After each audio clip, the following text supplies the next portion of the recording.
Hi, I'm Alex, and today we want to talk about something that might surprise you. If you feel like your English is holding you back at work, it might not be your English at all.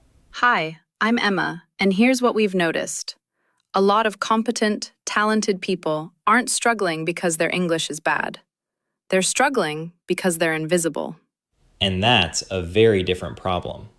Because if the issue is grammar or vocabulary, you can study more. But if the issue is visibility, that requires a completely different approach.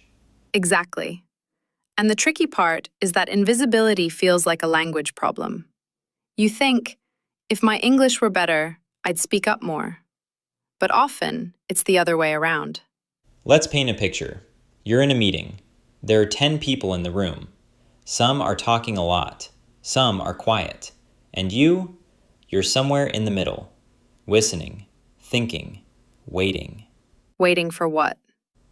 That's the question, right? Waiting for the right moment. Waiting until you have something really valuable to say. Waiting until you're absolutely sure your English will sound good. And while you're waiting, the meeting ends. And no one knows what you think. No one knows what you could contribute. You were there physically, but professionally, you were invisible. And here's what's interesting. This isn't about language ability. I've seen people with perfect English do the exact same thing. They stay quiet because they're overthinking. Right. But when your English isn't perfect, it gives you a convenient excuse. Oh, I didn't speak up because my English isn't good enough. But really? It's not about the English. It's about presence. It's about visibility. It's about showing up verbally, not just physically. So why does this happen? Why do competent people disappear in professional environments? I think there are a few reasons. One is that they speak too little. They think quality over quantity, which sounds smart, but in reality, if you never speak, people forget you're there. Yeah, I've been in meetings where someone finally speaks after 30 minutes of silence, and everyone's a bit startled. Like, oh, you're here. Exactly. And by that point, the conversation has moved on. Your moment is gone. Another reason is waiting for the perfect moment. But here's the thing about perfect moments. They don't exist. Or if they do, someone else takes them first. Right. The people who are visible aren't waiting for perfect moments. They're creating moments, and they're doing it consistently. And then there's the third reason, not positioning yourself. Not making it clear what you bring to the table. Just assuming people will figure it out. But they won't, because everyone's busy thinking about their own work. If you don't position yourself, no one else will do it for you. Let me give you a scenario that happens all the time. Your team is discussing a new project approach. You have some thoughts. You've actually done something similar before, but you don't say anything. Because you're thinking, maybe someone else will mention this, or maybe it's obvious, or maybe my English won't come out right. So you stay quiet. And then, 10 minutes later, someone else brings up a similar point. And everyone loves it. And you're sitting there thinking, I was thinking the same thing. But it doesn't matter, because they said it. You didn't. And this happens over and over. Not because you're not smart, not because you don't have good ideas, but because you're not visible. And visibility in meetings isn't about being the loudest person.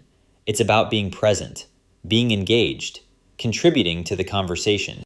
So let's talk about how to be visible without feeling like you're showing off. Because I think that's a big fear for a lot of people. Oh, absolutely. Especially in some cultures, speaking up can feel like you're being arrogant or pushy.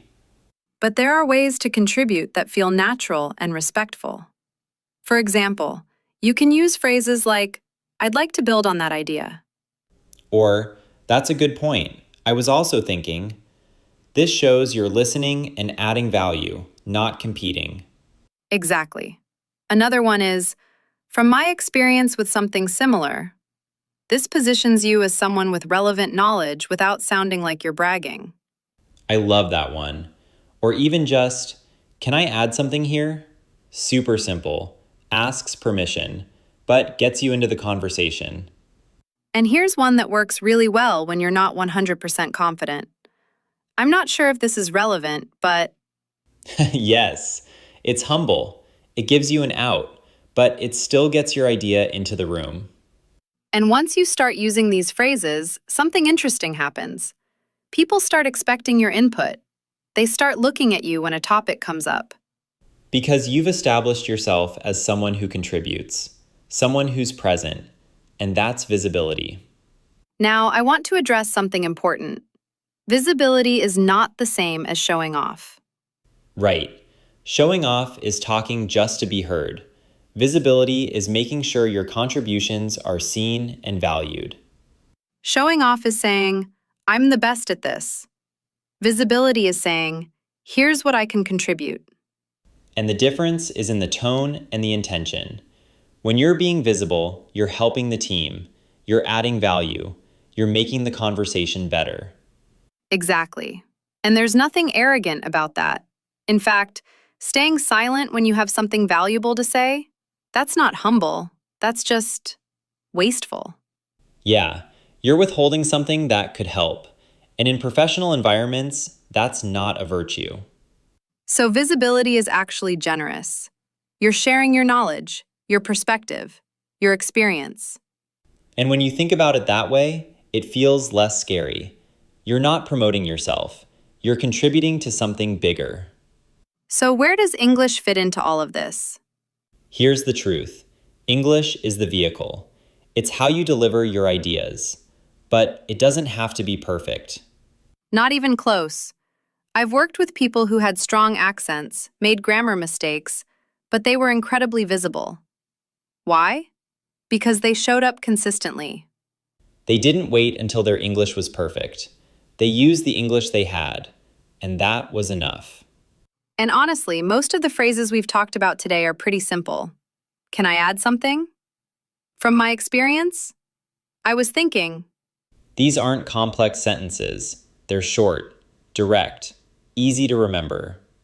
and the more you use them, the more automatic they become.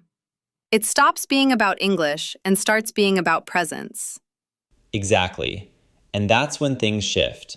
Because people aren't evaluating your grammar anymore. They're listening to your ideas.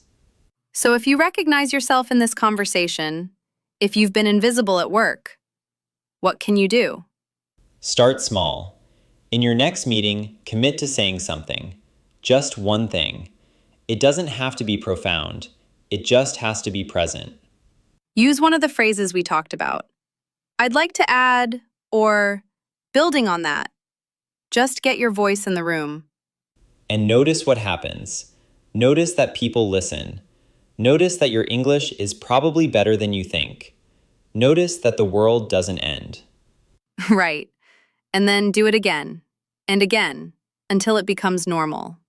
Because visibility isn't a one-time thing. It's a habit. It's showing up consistently over time. If this resonated with you, we'd love it if you subscribed. We're exploring real professional communication challenges every week. And leave us a comment. Tell us, what stops you from speaking up in meetings? Let's talk about it.